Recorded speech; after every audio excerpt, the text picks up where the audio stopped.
अस्सलाम वालेकुम दोस्तों, आप जानते हैं कि कोका कोला की कुछ बोतलों का ढक्कन पीला क्यों होता है? क्या आपने कभी गौर किया है कोका कोला जैसा आम मशरूब जो दुनिया के हर कोने में मिलता है, आखिरकार एक मजहब, एक कौम और एक आलमी सियासत का हिस्सा कैसे बन गया? हम में से अक्सर लोग सिर्फ एक बोतल खोलकर इसे पी लेते हैं बगैर ये जाने कि इसमें छुपे हुए कई राज, कई सवालात और कई ऐसे हकायक जिन पर बात करना जरूरी है। शुरू करते हैं इस सवाल से जो कई लोगों के जहन में उभरता है। कुछ कोका कोला की बोतलों का ढक्कन सुर्ख क्यों होता है और कुछ का पीला क्यों होता है? क्या ये सिर्फ एक डिजाइन का फर्क है या इसके पीछे कोई खास वजह छुपी हुई है? असल में ये पीला रंग का ढक्कन एक खास वक्त और खास तबके के लिए तैयार किया जाता है और वो तबका है यहूदी बरादरी। यहूदियों का मजहबी त्योहार पास ओवर और उनके अकायद के मुताबिक इंतहाई मुकद्दस समझा जाता है। इन दिनों में यहूदी ऐसे तमाम इंग्रेडिएंट्स अज्जा से अवॉइड करते हैं जो खमीर शुदा हो या जिन्हें उनके मजहबी असूलों के मुताबिक नापाक समझा जाए। आमतौर पर कोका कोला में मकई से बनने वाला हाई फ्रुक्टोज कॉर्न सिरप शामिल होता है जो उन दिनों के लिए दौरान जो है ममनू तस्वुर किया जाता है। चुनाचे कोका कोला ने इस मसले का सलूशन ये निकाला, एक नया फार्मूला तैयार किया गया जिसमें चीनी का इस्तेमाल किया गया और उन बोतलों पर पीले रंग का ढक्कन लगा दिया गया ताकि यहूदी आसानी से पहचान सकें ये बोतल उनके मजहबी असूलों के मुताबिक जायज है।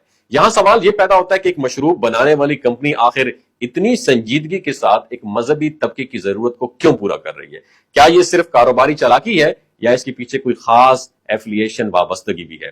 कोका कोला की तारीख हमें यह बताती है कि यह सिर्फ एक मशरूब नहीं बल्कि एक आलमी सोच, ताकत और असर रसूख की अलामत बन चुका है। अमेरिका के शहर एटलांटा से शुरू होने वाला यह सफर सिर्फ एक मेडिसन से मशरूब बनने का नहीं बल्कि इंसानों की नफ्सियात, अकायद और जज्बात से खेलने का एक कामयाब तजुर्बा रहा है।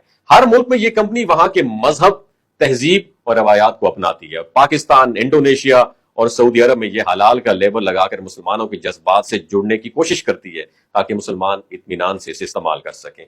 भारत में हिंदू त्योहारों जैसे बात की जाए, होली, दिवाली को अपने इश्तिहारात का हिस्सा बनाकर मकामी सकाफत में जम होने की कोशिश करती है। क्रिसमस के मौका पर यह मशरूब ऐसे पेश किया जाता है जैसे बगैर इसके त्योहार अधूरा हो। यानी हर मजहब, हर तहजीब को अपने नफा के लिए इस्तेमाल करने वाली ऐसी ताकतवर कंपनी जो सिर्फ मशरूब नहीं बेचती बल्कि इंसानों के यकीन और मजहबी एहसासात को प्रॉफिट में तब्दील करती है। लेकिन नाजरीन, बात यहां पर खत्म नहीं हुई। कोका कोला की एक और पहचान है जो आम इश्तिहारात में नजर नहीं आती और वो है इजराइल से इसकी करीबी एफिलिएशन। रिपोर्ट्स और आलमी इदारों के मुताबिक कोका कोला ने ना सिर्फ इसराइल में बड़े पैमाने पर इन्वेस्टमेंट की बल्कि मुख्तलिफ औकात में इजरायली फौज की मदद भी की है। कहा जाता है 1961 में इस कंपनी ने इसराइल में बाकायदा अपना प्लांट कायम किया जिसके बाद वहां मुआशी और समाजी मंसूबों में उसका अमल दखल बढ़ता गया। कुछ रिपोर्ट्स में तो यहां तक भी इल्जाम लगाया गया है कि कोका कोला ने इजरायली डिफेंस फोर्सेस को सहूलियात फराहम की और माली मुआवनत भी की है।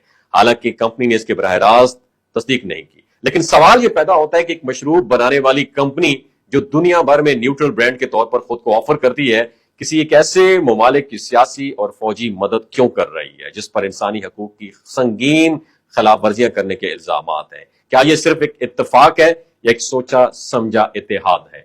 आज जब फलस्तीन में मासूम बच्चों, औरतों और आम शहरियों पर जुल्म के पहाड़ तोड़े जा रहे हैं तो हम सबको यह समझने की जरूरत है कि इन मजालिम में सिर्फ वो हुकूमतें नहीं बल्कि वो कंपनियां भी शरीक हैं जो ऐसे निजाम को खामोश हमायत फराहम करती हैं। आखिर में फैसला हमारे हाथ में है। हम सिर्फ एक ठंडे मशरूब की खातिर अपनी आंखें बंद रखें या फिर शऊर के साथ सच को पहचान कर ऐसी चीजों से किनारा कशी इख्तियार करें जो जालिम के हाथ मजबूत करती हैं। कोका कोला पीना या ना पीना सिर्फ एक जाती फैसला नहीं रहा बल्कि अब ये एक इज्तिमाई शऊर का इम्तिहान बन चुका है। वमा अलैना इल्लल बलागुल मुबीन।